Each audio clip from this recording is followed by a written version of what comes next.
The camp breathes low, as if afraid to wake the wrong thing. We rise restored, wounds closed, spells returned, steel reassured by weight and strap. I am roan, and I should be thinking only of road and risk. But my hands choose a different truth first. I take off my gloves, slowly, like a man setting down his last small defense, and I kneel before Scratch, who stands there bright-eyed, tongue out, tail high, a pale flame in the dimness. My fingers find the thick, warm fur at his neck, and he leans in as if he has been waiting for this very moment. In a world that burrows into your thoughts, this creature asks for nothing but honest touch, and gives honest joy in return. I feel it then, the clean weight of trust, growing quietly between us, stronger than any charm I have memorized. Forward, I will ask much of my companions, but from Scratch I ask only that he remain himself, and he answers me without words. One last stroke, one last breath, then I stand, gloves on, purpose set, and we leave camp to meet the day as if it cannot lie to us again.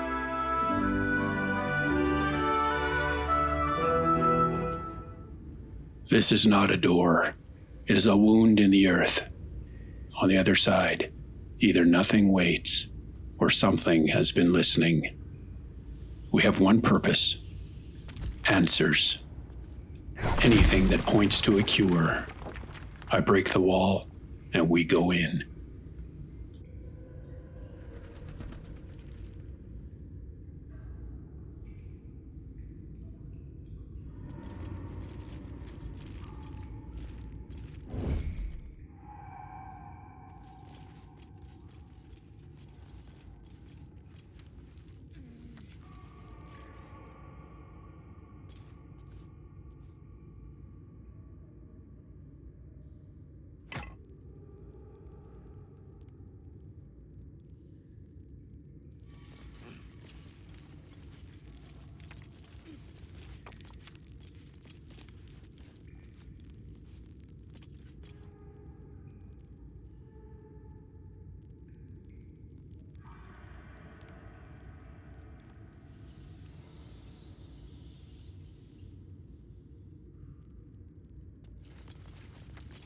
Best not touch those webs or I'll end up as a meal.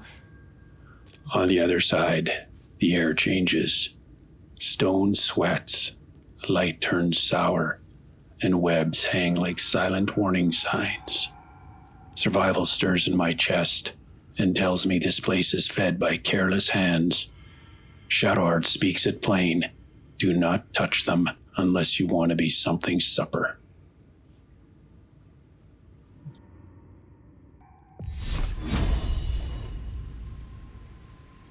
The webs are enough of a warning, and I do not intend to learn the rest the hard way.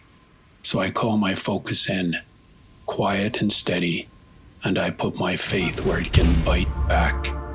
Lizelle steps forward, blade ready, and I wrap her in a pale, hard light, like a shield you cannot see until it saves you. Shield of faith, held tight, before we go deeper, before this cave decides what we are worth.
I have learned one rule that never dies.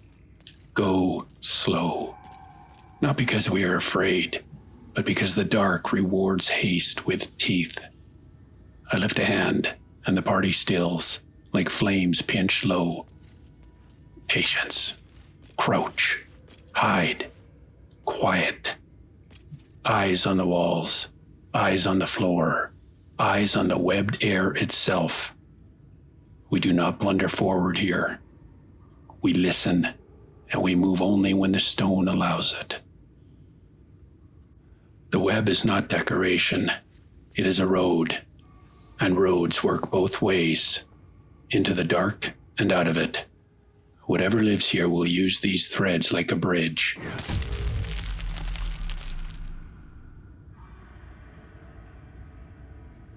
Something didn't like that.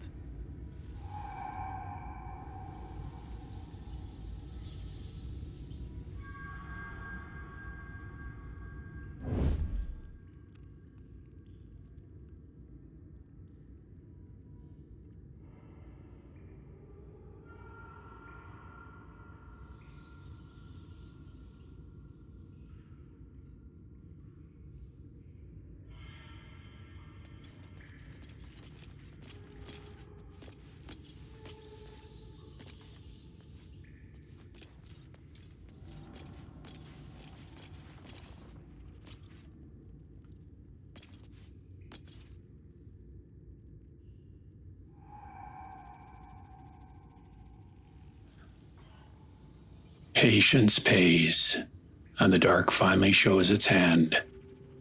I'm close enough now to see the shape of what lives here. Close enough that a single misstep would write my name into the web. 2 great spiders, heavy-bodied, waiting like hunger with legs, and behind them, something worse. A crooked thing that stands where a spider should crawl. Like the cave tried to make a man out of thread and hate. I have seen that form in old field notes, scratched into margin and memory. Ettercap. The spiders are not the master of this nest. They are the extension of it. I lower my voice. I signal the party to hold, and we begin to plan our next move.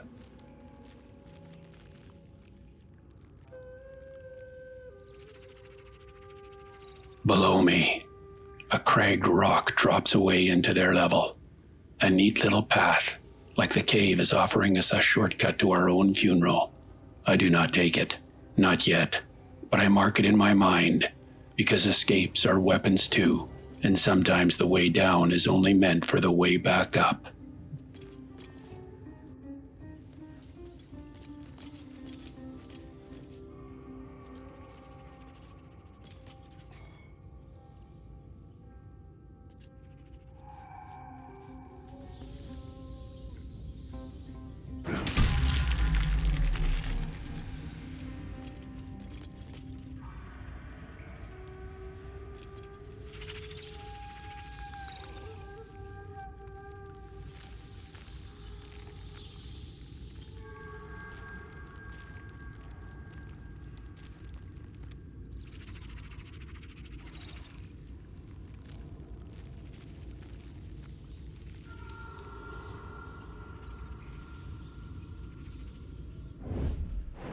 I study the cave, not with eyes alone, but with that old, cold instinct that counts exits before it counts enemies. The map opens like a wound, and I see it clear. We are too central, too exposed, a small party in a wide mouth of dark. If we drop down now, we do not fight a nest. We step into a circle, and the circle closes. Above, side passages, shadowed ledges, places for legs to appear without warning. One web, one stumble, and we are surrounded before we have room to swing. I do not like battles that begin with the enemy choosing the field, so I do the thing fools hate and survivors praise. I pull us back, quietly, the way you take your hand off a hot stove before the bone remembers. There is a second cracked wall back in the basement, another throat in these depths, and it may give us what this open ground will not. Walls at our side, a cleaner line to run if we must, a place we can hold without the dark wrapping around our necks. If anyone wants a charge into teeth, they brought the wrong commander. We leave, we reposition, and we return on terms that keep us breathing.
The cragged rock drops away below, and I pause, listen, count the silence.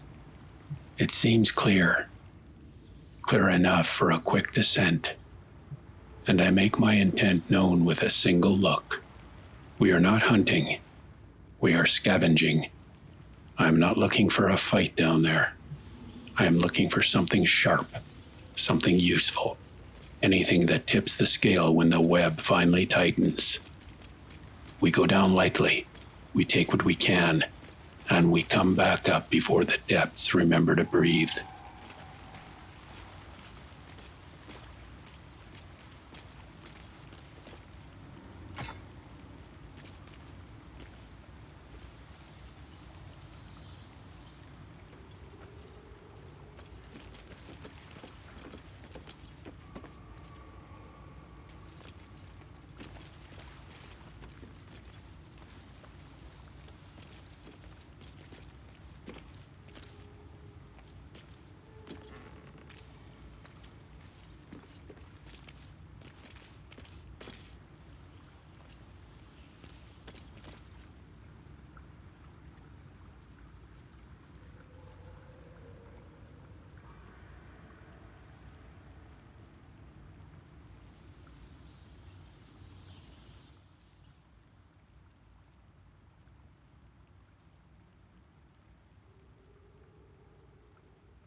The torch kisses the web, and the threads go up like dry whispers.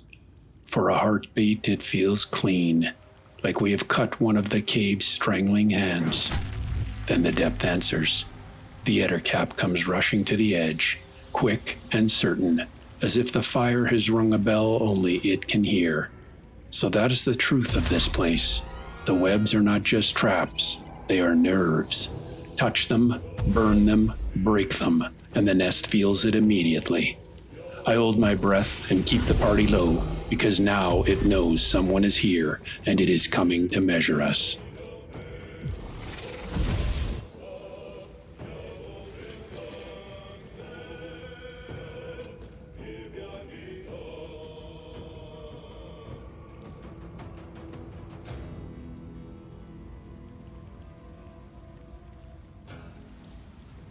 I check our line back, 60, 70 feet to the exit. Close enough to run if the dark turns clever. A retreat is not shame, it is a tool, and I keep it ready like a knife in the boot. But I like what I see now, because the ettercap rushes. It does not leap. It is a thing of grip and drag, of web and weight, not of air. So we give it no handholds, no close quarters, no easy teeth. We hold range. We let arrows and spells speak first, and we make every step it takes cost it blood. This is the kind of fight I want. Room to move, a way out if we need it, and the enemy forced to cross open ground to reach us.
The fight was over before it could become a problem.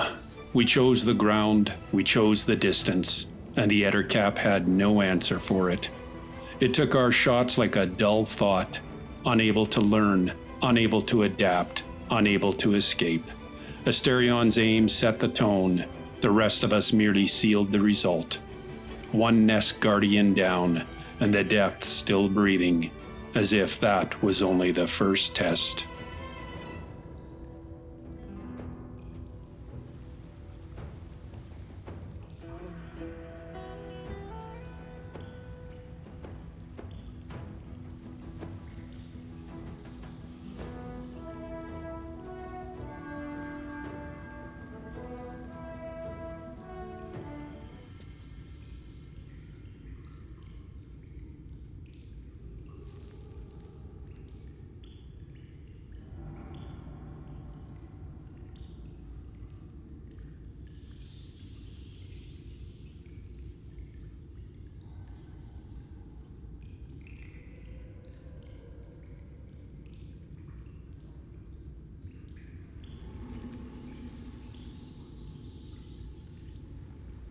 A second Ettercap shows itself, drawn in by the disturbance, as if the nest has more than one hand.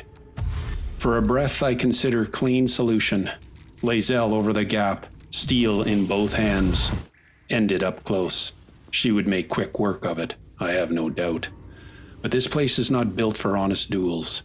Poison, traps, webs underfoot, and the possibility of more legs answering the sound. One brave leap can become one useless death, and I do not pay that price for speed. So I swallow the impulse, and I choose the survivor's win. We hold range, we hold formation, we let it cross open stone if it wants us.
The second Ettercap falls like clockwork, as if this nest can only repeat the same mistake until it runs out of breath. I land one clean strike, the kind that ends arguments, and then Asterion does what he does best. He finishes the story without raising his voice. 2 guardians down, and the depths still waiting, quiet as a closed eye. We do not chase the dark tonight, not yet. We hold our ground, we check our wounds, and we take a last look at the gap ahead, the next step that will commit us fully. Beyond it, more caves, more threads, more secrets that do not want to be found. And somewhere in all that stone, an answer may be hiding. A tool, a clue, a sign, anything that points toward freedom from the thing in our heads.